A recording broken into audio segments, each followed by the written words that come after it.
One of these hot topics for beginner to intermediate producers seems to be compression. Just the other day, someone asked me if I compressed my bass drums.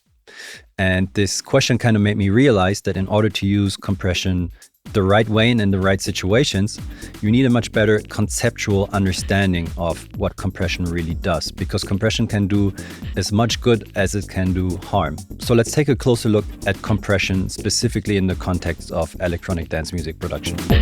Maybe calm down.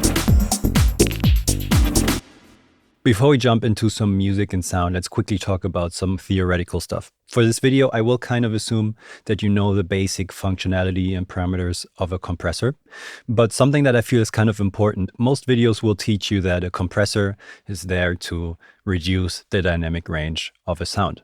And while that's kind of true, and the name compressor implies a reduction in dynamics, you can use a compressor to do many different things, including increasing the dynamic range of a sound. And so I would see a compressor more as a tool that you can use to shape dynamics and influence the dynamics of sounds, which kind of leads me straight to the next big misconception about compression in this context. And that's thinking that compression is this huge, very important thing that will improve the sound of your productions that much. I would say the effect of compression in electronic dance music is actually quite marginal. Like, it definitely has its place in many spots in the production process, but I would say the impact isn't as big as you think. Historically, compression has been used a lot to reduce dynamics, and you have very dynamic sounds when you record something. A recorded guitar, recorded voice, recorded drums. They are usually signals that are, even though they're played in somewhat of a control, they're kind of all over the place in a sense, and you need a tool to compress and reduce the dynamics of those sounds to make them more pleasant in productions. In electronic dance music production, we have a lot of control over our dynamics in so many different ways. So for example, we have this bass drum over here. The main dynamics of the bass drum are just controlled by the MIDI. We always have the same velocity. The bass drum is nice and constant. So there's no need to control the fluctuating volume of the bass drum because it's always the same. If you play a drum kit, the bass drum will always be slightly different. If you want a nice, steady, powerful groove, you will need some compression in order to make that happen. Same goes for a bass sound. So we had this bass sound.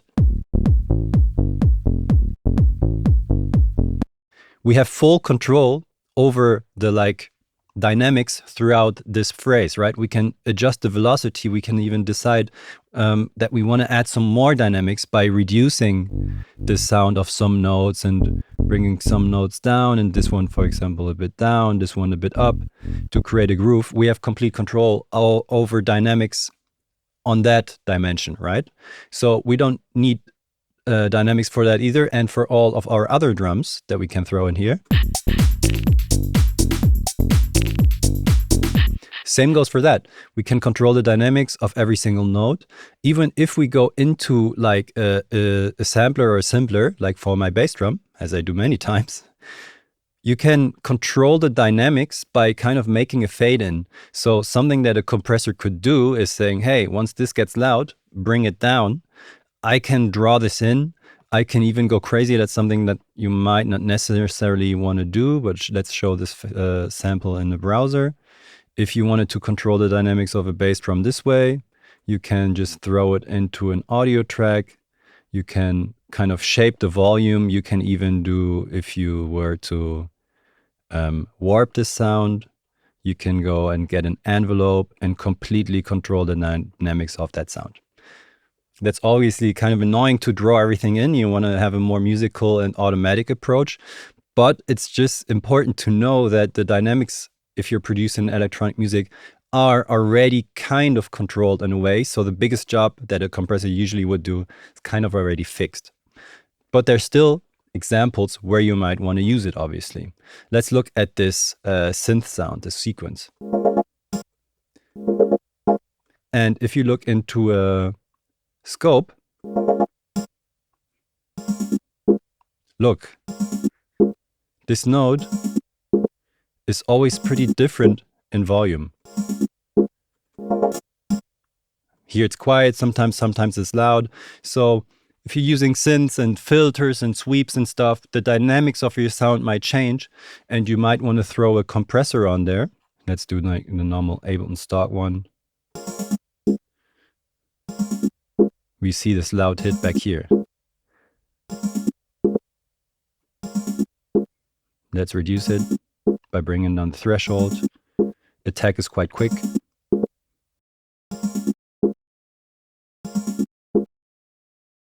All right, so that would be something of the more conventional ways to use it to reduce the dynamics. As I said, you can also use it to increase the dynamics. Let's say you didn't want to have like a fade in here. We can throw on a compressor on this one as well and say, okay, I want to bring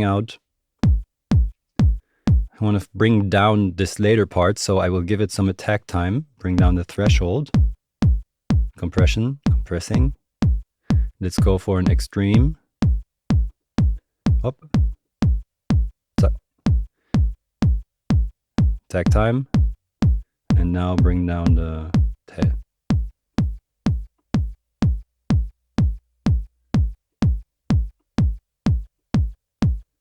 Now it's snappier.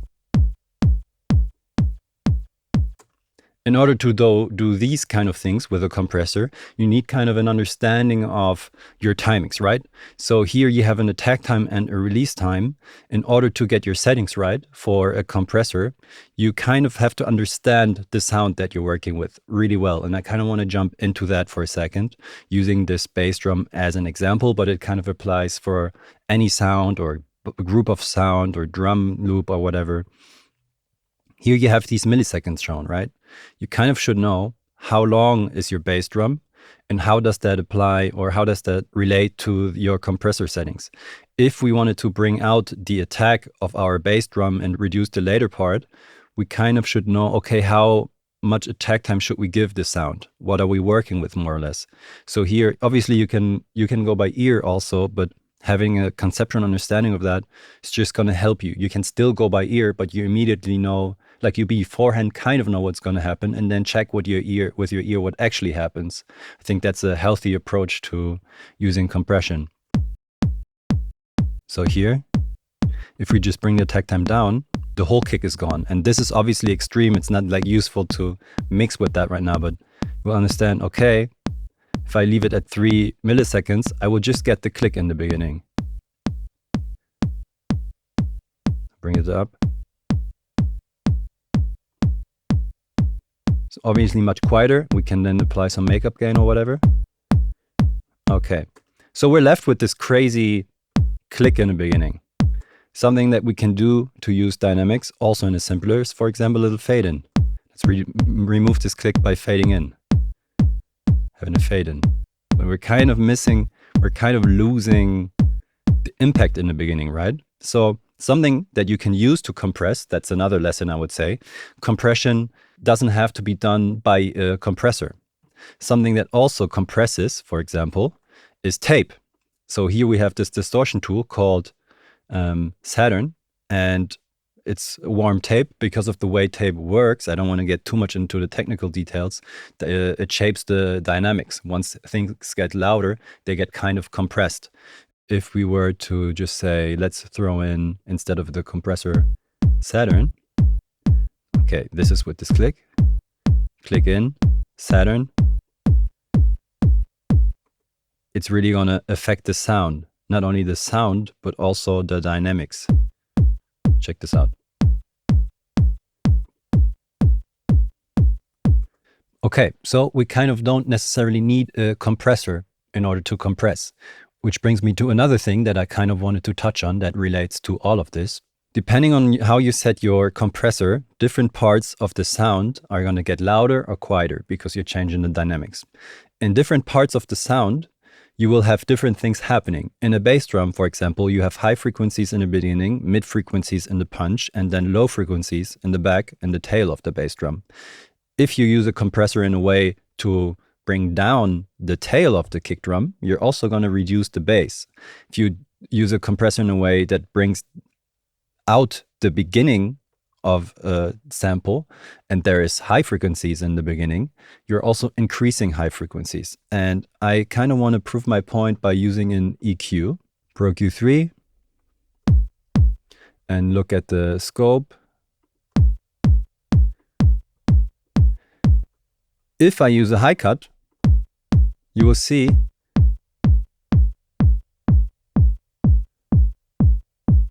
the click also disappears in the beginning. If I use a low cut, the tail disappears.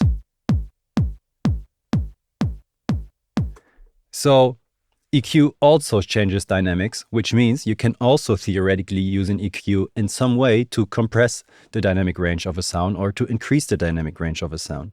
Because if we were to make a high boost, the click is going to get bigger. Obviously, that's not something that we want, but we're changing the dynamic range. So that's what I meant with the conceptual understanding of compression. A compressor isn't the only thing changing dynamic range. Changing dynamic range doesn't just change dynamic range, but it also changes the balance of a sound, for example. Then later on, we can move on into talking about how a compressor distorts and what that does to the sound. But all of these things are they have a small impact. You should just focus on your samples, produce them nicely together. And then there are many things that you can do to control. But I feel like the very basic understanding of compression is you need to understand the sound, what's happening when. You have to understand what the compressor does when and how that translates. And you will quickly find how dynamic range and certain things have an interplay, and different tools have a similar effect in certain situations. Let's jump into one more example. So we have this kick and bass together.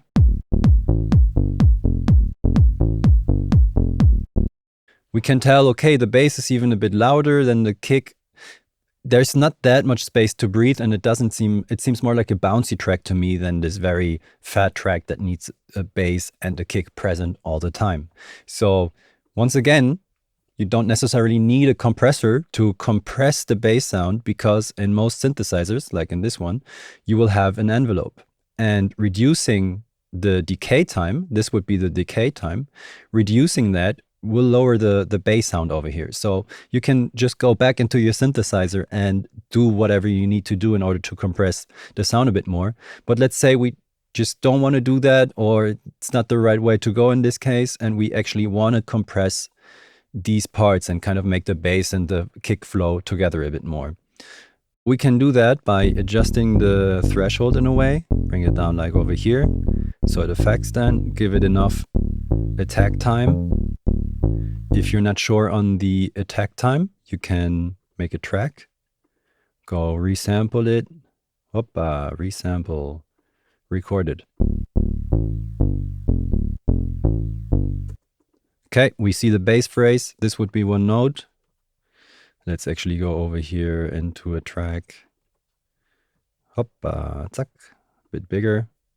Okay, now you get an idea of how long your bass note is, 270 milliseconds. If we want to bring out this part in the beginning and kind of compress this part a bit, we would have to give an attack time of around like 90 or something like this. This number won't give you the exact number that you need, but you can use it to kind of get an idea of the ballpark that you have to move this into, because 70 is all the way over here. Like, this compressor can be super fast. We're like below 1 millisecond, which is really fast. So in order to really let through the beginning of the sound, check this out.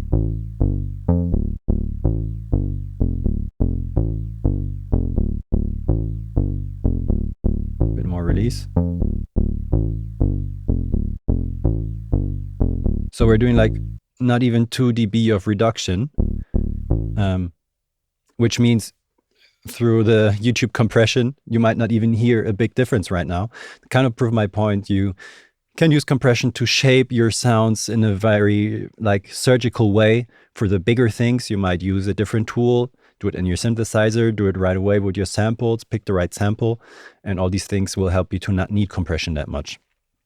Later on, yes, you can throw a compressor maybe on your drum bus, but be careful, listen to what happens, do a little bit less than more, because usually if you don't know what it does and you don't hear the difference, you don't know if you're making it better or worse. I would say all these videos saying, here, drum bus compression, be careful with that because compression just isn't this tool that you can throw on anything and it's going to make your music sound better. Like I said in the beginning, it can make it better or worse depending on what you're doing. So it's really important to kind of summarize what we talked about today to understand compression isn't that important.